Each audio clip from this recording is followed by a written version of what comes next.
Is China following the Soviet model of demolition? The Chinese Communist Party followed the same ideology as that of the present day Russia. The Soviet Union was the land of the power in those days. It reached to the height of success in every field. With one of the largest and the powerful armies in the world, it won the battle against the Nazis in the Second World War. In the Cold War between the Soviet Union and the United States, it made a lead in space technology by sending a human into the space for the first time in their mission Vostok 1. The communist regime and ideology was influencing the Eastern world, and one of its greatest allies was the Republic of China. They both shared the common interest and had good military and diplomatic ties. The Soviet Union played a big role in building the space and military technology of China.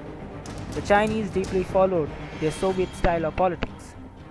The political instability and decisions to allow multiple parties in their elections slowly weakened the communist regime. People started demanding for democratic governance, and protests spread all across Russia.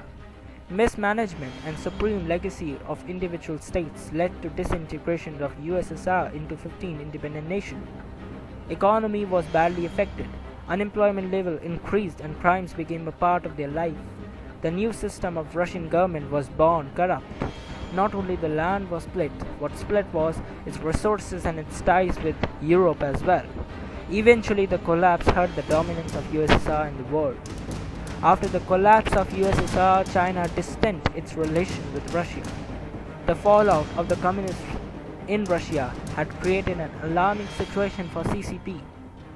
Massive outrage began in Beijing against the suppressive Communist Party and its regime.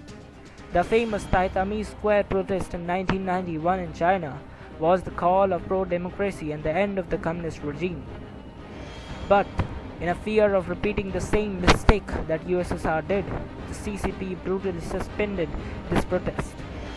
The Chinese aggression in Hong Kong by repeated intervention in the political system in Hong Kong, the attack on one country, two system, and the repeated bill passed in the Chinese parliament intruding in Hong Kong legislation has increased the pro-democracy movement in Hong Kong.